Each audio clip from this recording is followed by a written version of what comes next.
Hello students, मैं doctor Pankaj उपल कक्षा 7 के विद्यार्थियों को रुचिरा पुस्तक से पाठ 5 पढ़ाऊंगी आपको, जिसका टाइटल है पंडिता रमाबाई। रमाबाई के बारे में बहुत कुछ इस चैप्टर में बताया गया है।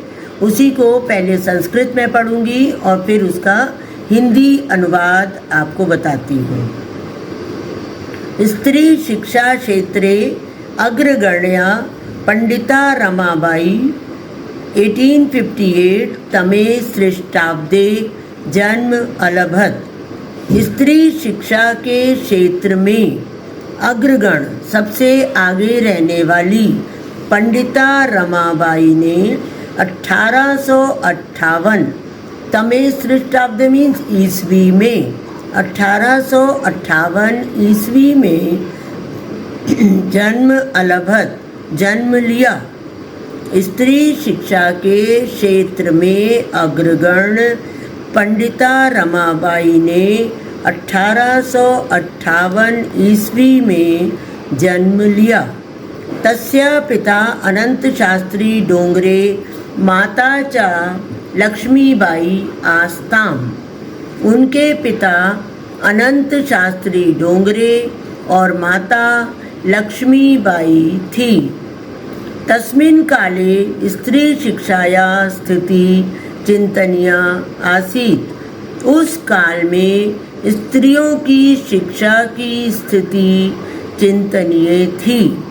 स्त्रीणां कृते संस्कृत शिक्षणं प्रायः प्रचलितं न आसीत्।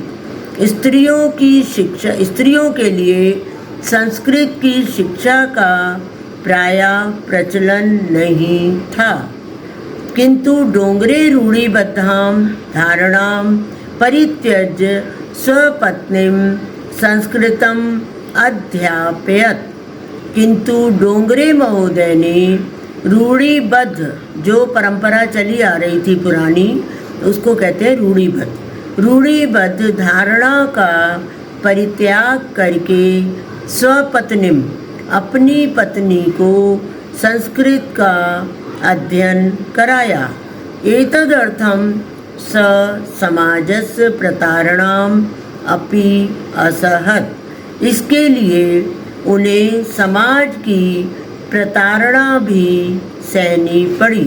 अर्थात जब हम लोग कोई नया काम करते हैं जो हमारे समाज में प्रचलित नहीं होता है, तो जब हम उसका अपोज करते हैं तो हमें बहुत सारे स्ट्रगल सहन करने पड़ते हैं।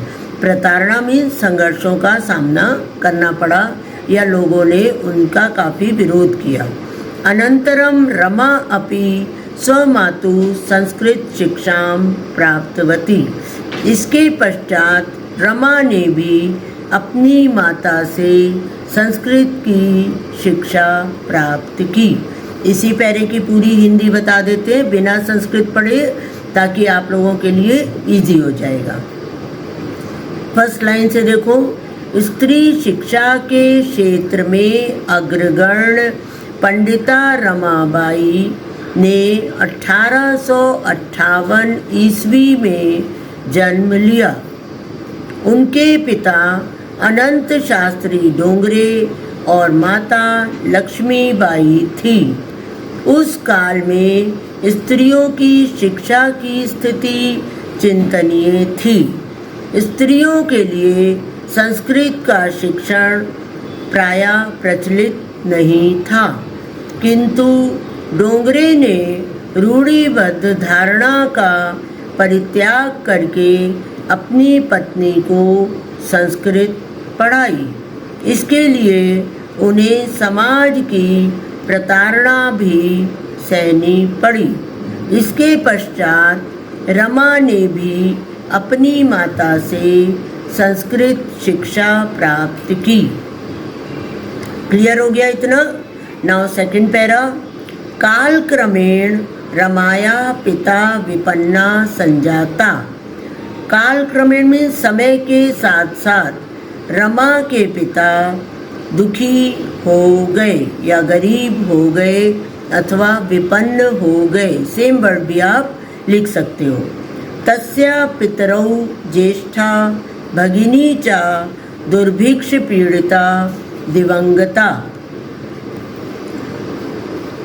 उसके पितरों माता पिता बड़ी बहन अकाल से पीड़ित होकर मृत्यु को प्राप्त हो गए। तदनंतरम रमा स्वज्येष्ठ भ्रात्रा से पदभ्याम समग्रम भारतम अभ्रमत।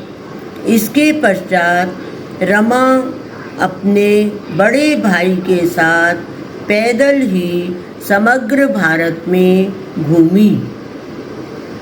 भ्रमण क्रमे स कोलकाताम प्राप्ता। घूमते समय में वह कलकत्ता भी गई। संस्कृत वैदुष्येण सा तत्र पंडिता सरस्वती च इति उपाधिभ्याम विभूषिता। संस्कृत की विद्वत्ता से उन्होंने वहाँ पंडिता और सरस्वती इन उपाधियों से विभूषित हुई।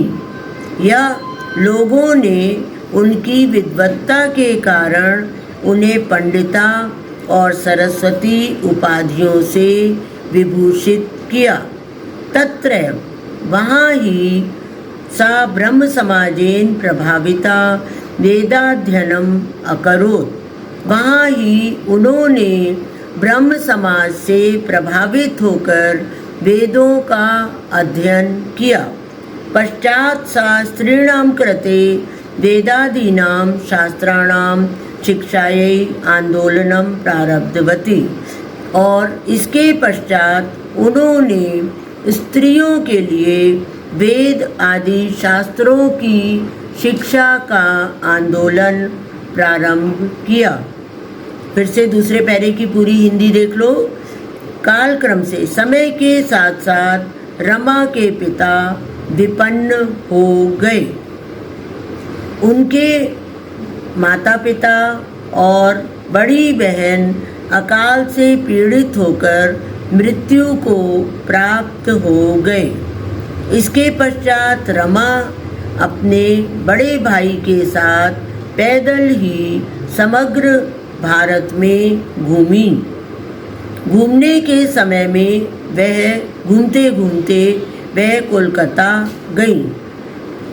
वहाँ सा तत्र उन्होंने वहाँ संस्कृत में विद्वत्ता के कारण पंडिता सरस्वती इत्यादि उपाधियों से वह वहाँ पर विभूषित हुई। या वहाँ के लोगों ने संस्कृत के विद्वान होने के कारण उनको पंडिता और सरस्वती इन उपाधियों से विभूषित किया। वहाँ ही वह ब्रह्म समाज से प्रभावित होकर वेदों का अध्ययन किया। वहाँ ही ब्रह्म समाज से प्रभावित होकर उन्होंने वेदों का अध्ययन किया। इसके पश्चात उन्होंने स्त्रियों के लिए वेद आदि शास्त्रों की शिक्षा के लिए आंदोलन प्रारंभ किया। क्लियर? इस वीडियो में इतना ही रहने देते हैं, बाकी आगे का नेक्स्ट वीडियो में पढ़ाएंगे।